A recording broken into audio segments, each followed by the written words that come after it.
हम अध्ययन कर रहे हैं एक और महान चित्रकार, दृश्यकार जॉन कॉन्स्टेबल के बारे में। और अभी तक हमने अध्ययन किया उनके बारे में कि उनका जन्म इंग्लैंड में जो ईस्ट बर्गॉल्ट सफोल्क इंग्लैंड में हुआ और छोटे से गांव में हुआ। इनके पिता धनी व्यापारी थे, मकई के, कॉर्नफील्ड के और कॉर्न के। और उन्होंने वहाँ धीरे धीरे स्केचिंग शुरू की। फिर इनका रुझान ज़्यादा हुआ तो इन्होंने पिता से अनुमति लेके आर्ट को, कला को अपना करियर बनाने के लिए कला शिक्षा भी ली। पिता ने भी आर्थिक सहयोग प्रदान किया और मूल रूप से क्योंकि धनी परिवार से थे तो किसी तरह की आर्थिक समस्या इन्हें नहीं आई। और प्रारंभिक काल में इन्होंने 1802 में डेडहम वेल ये चित्र बनाया और वेलेनहो पार्क 1816 में बनाया। और मारिया बेकनेल का इन्होंने पोर्ट्रेट बनाया था, व्यक्ति चित्र बनाया था 1816 में। और विलमाउथ बे, ज़्यादातर ये सब इनमें से एक मारिया बेकनेल के व्यक्ति चित्र के अलावा सभी दृश्य चित्र हैं। और 1819 में इन्होंने द वाइट हॉर्स एक नामक चित्र बनाया था और इसकी काफ़ी प्रशंसा हुई। और ये चित्र बिका और इस चित्र के बिकने के बाद इन्हें जो है अकादमी, वहाँ की जो अकादमी है, उन्होंने ललित कला अकादमी, उन्होंने इनको सदस्य बना लिया अकादमी का। और ये एक तरह से कला के क्षेत्र में स्थापित होने लगे।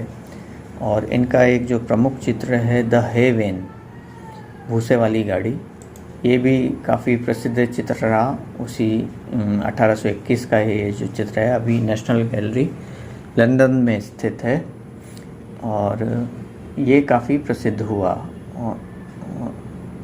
इसमें एक भूसे की ढेर की गाड़ी है और आकाश में बादल हैं, घने बादल हैं, पीछे वृक्ष हैं और एक मकान भी दिखाई दे रहा है। एक कुत्ता है जो नदी या तालाब के किनारे खड़ा हुआ है। तो काफ़ी इसमें जो चित्रण की दृष्टि से काफ़ी रंगों का प्रयोग बहुत अच्छा है।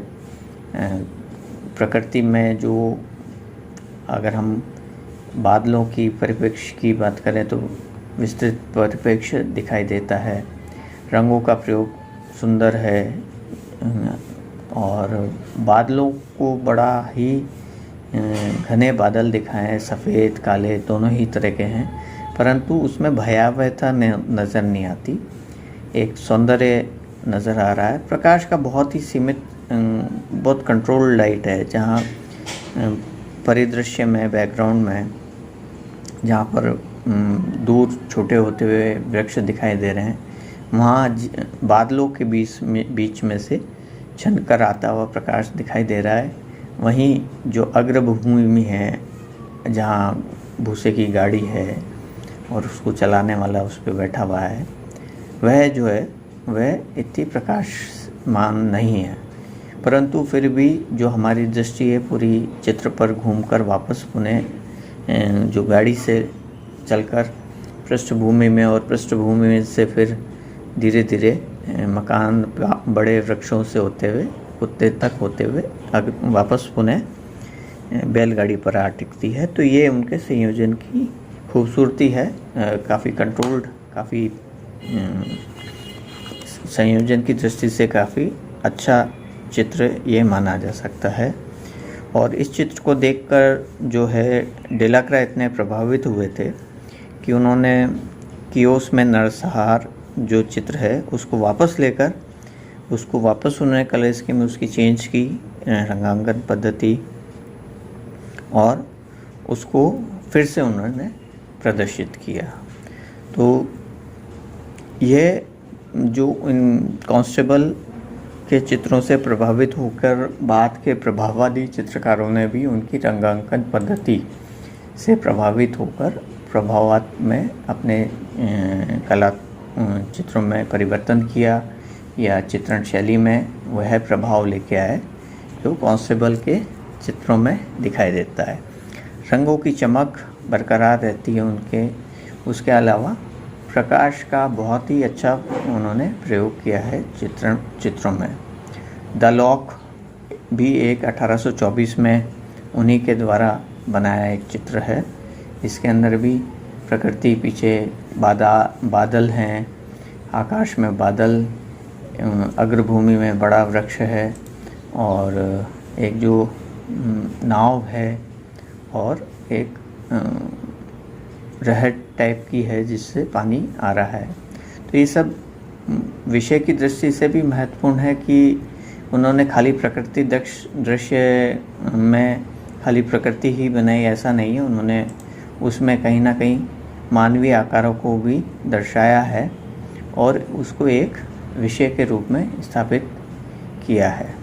बादलों का बहुत ही सुंदर अंकन किया है। बिल्कुल ऐसे बादल दिखाई देते हैं रुई के ढेर के समान, और उसमें से कहीं कहीं झांकता हुआ नीला आकाश, और ये जो पृष्ठभूमि में जो जहाँ धरती और आकाश मिल रहे हैं वहाँ पर बहुत ही ऐसा त्रिआयामी प्रभाव प्रस्तुत हो रहा है। पीछे प्रकृति में अगर हम देखें तो एक चर्च भी दिखाई देता है। तो सभी दृष्टिकोण से, विषय की दृष्टिकोण से, प्राकृतिक प्रस्तुतिकरण की दृष्टिकोण से, रंगों की दृष्टि से और प्रकाश की दृष्टि से ये चित्र बड़ा ही सुंदर और स्वाभाविक जान पड़ता है।